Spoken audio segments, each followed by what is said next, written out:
അശ്വിൻ ശ്രുതിയോട് പറയുന്നുണ്ട്, ഞാൻ കുറച്ച് പ്രൊജക്റ്റ് വർക്കുകൾ അയക്കുന്നുണ്ട്, എനിക്ക് രാവിലെ തന്നെ അത് കിട്ടിയിരിക്കണം എന്ന് പറയുമ്പോൾ ശ്രുതി പറയുന്നുണ്ട്, ഞാൻ അമ്മായിയുടെ വീട്ടിലാണ് താമസം സർ, എൻ്റെ കയ്യിൽ ഇപ്പോൾ ലാപ്ടോപ്പ് ഒന്നും ഇല്ല എന്നിങ്ങനെ പറയുമ്പോൾ അശ്വിൻ പറയുന്നുണ്ട്, ലാപ്ടോപ്പും പ്രിന്ററൊക്കെ ഞാൻ ഡ്രൈവറുടെ കൂടെ അയക്കാം, അതുകൊണ്ട് തന്നെ രാവിലെ 7 മണിക്ക് മുമ്പ് എനിക്ക് അത് കിട്ടിയിരിക്കണം എന്നിങ്ങനെ പറയുമ്പോൾ ശ്രുതി പറയുന്നുണ്ട്, എന്നാ ഡ്രൈവറെ വിട്ടാൽ മതി സർ, ഞാൻ രാവിലെ കൊടുത്തയക്കാം എന്നിങ്ങനെ പറയുമ്പോൾ അശ്വൻ പറയുകയാണ്, ഞാൻ ഡ്രൈവറെ വിടുവൊന്നില്ല, നീ രാവിലെ എനിക്ക് എൻ്റെ വീട്ടിൽ വന്ന് കൊണ്ടുതരണം എന്നിങ്ങനെ ശ്രുതിയോട് പറയുന്നുണ്ട്.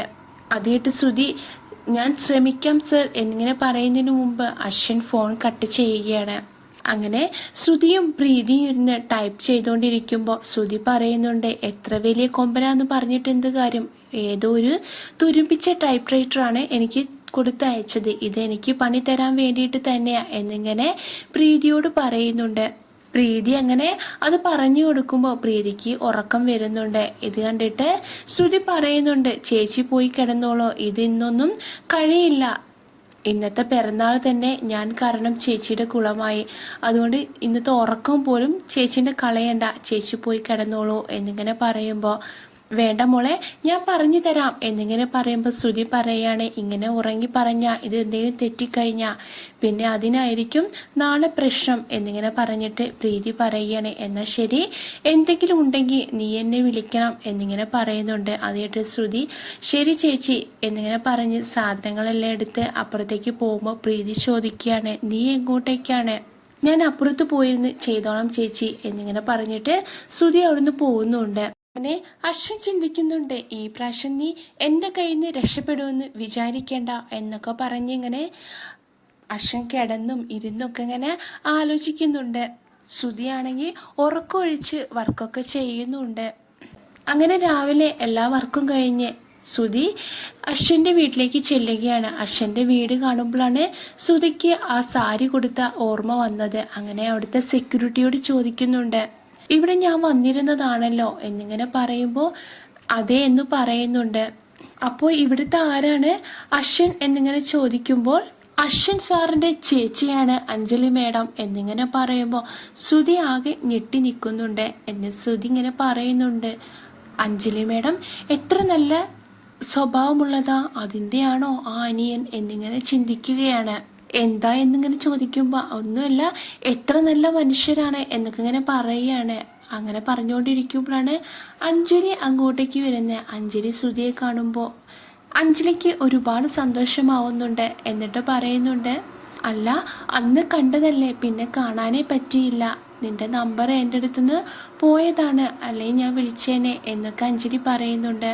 എന്നിട്ട് പറയുന്നുണ്ട്, 1-2 സാരിക്ക് അന്ന് മിസ്റ്റേക്ക് ഉണ്ടായിട്ടുള്ളൂ, അല്ലാത്ത സാരിക്കൊന്നും ഒരു കുഴപ്പവുമില്ല എന്നിങ്ങനെ ശ്രുതിയോട് പറയുന്നുണ്ട്. അങ്ങനെ ശ്രുതിയെ വീട്ടിലേക്ക് വിളിച്ചുകൊണ്ടിട്ട് പറയുകയാണ് ശ്രുതി, അല്ല മാഡം ഞാൻ അശ്വൻ സാറിനെ കാണാൻ വന്നതാണ്, അശ്വൻ സാറിൻ്റെ സ്റ്റാഫാണ് ഞാനിപ്പോൾ, അവിടെ ജോലി ചെയ്യുന്ന ആളാണെന്നിങ്ങനെ പറയുമ്പോൾ അഞ്ജലി ആകെ ഞെട്ടി നിൽക്കുകയാണ്.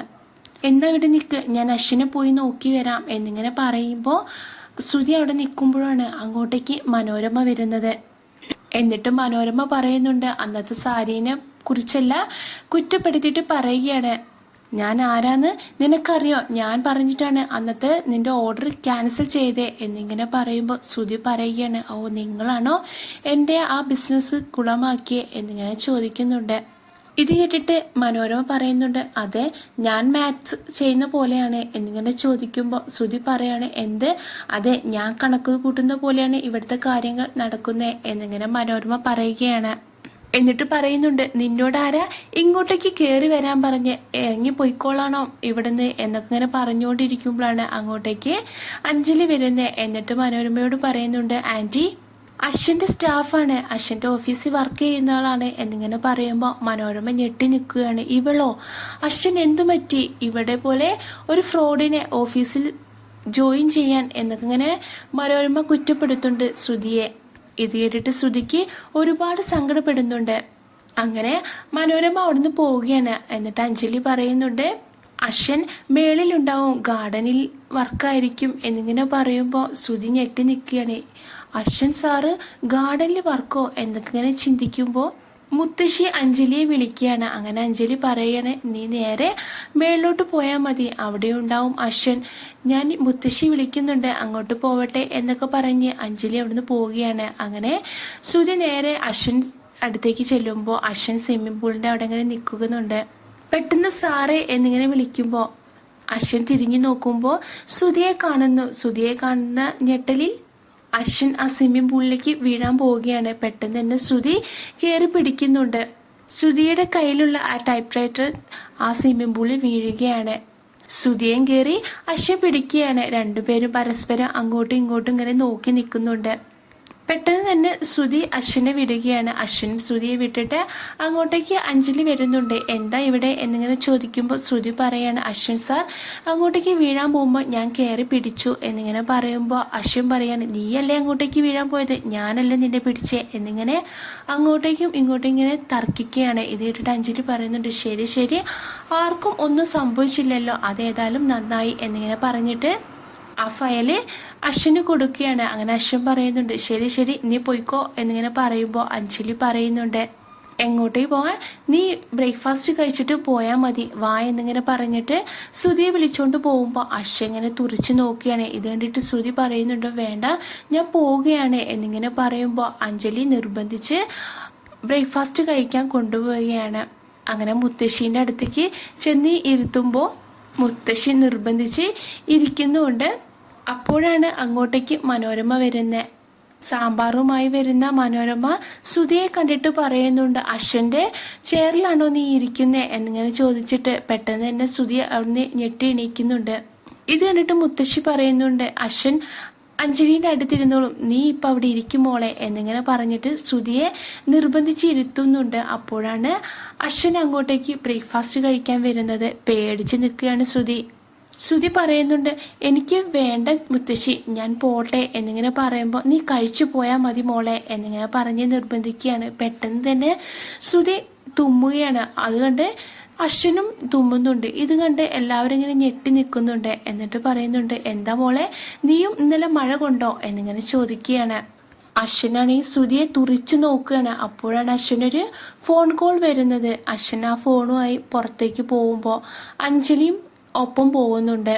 മുത്തശ്ശി മനോരമയോട് പറയുന്നുണ്ട്, നീ എന്താ ഈ കറിയിൽ ഉപ്പിട്ടില്ലേ എന്നിങ്ങനെ ചോദിക്കുമ്പോൾ മനോരമ പറയുകയാണ്, ഞാൻ ഉപ്പിട്ടാണല്ലോ, നീ പോയി കുറച്ച് ഉപ്പെടുത്തോണ്ട് വാ എന്നിങ്ങനെ പറഞ്ഞിട്ട് മനോരമ അവിടുന്ന് പോകുന്നുണ്ട്. അങ്ങനെ മുത്തശ്ശി ശ്രുതിയോട് ചോദിക്കുകയാണ്, അല്ല മോളെ നിനക്കറിയോ ആ ലാവണ്യ ആരാന്ന്, ലാവണ്യ അവന് തമ്മിലുള്ള ബന്ധം എന്താന്ന് എന്നൊക്കെ തന്നെ ശ്രുതിയോട് ചോദിക്കുമ്പോൾ പെട്ടെന്ന് തന്നെ ശ്രുതി ഇങ്ങനെ, ഓ ലാവണ്യാണോ, ലാവണ്യ അശ്വൻ സാറിന്റെ സെക്രട്ടറി അല്ലേ, അശ്വൻ സാറിന്റെ കൂടെ എപ്പോഴും ഉണ്ടാവും, പിന്നെ ഇവിടെ വരുമ്പോഴല്ലേ അവർ തമ്മിൽ കാണാത്തതേ ഉള്ളൂ, അവർ തമ്മിൽ എപ്പോഴും അടുത്തല്ലേ എന്നൊക്കെ ഇങ്ങനെ ചോദിക്കുമ്പോൾ മുത്തശ്ശി ഇങ്ങനെ ആലോചിച്ച് നിൽക്കുന്നതാണ് കാണിക്കുന്നത്.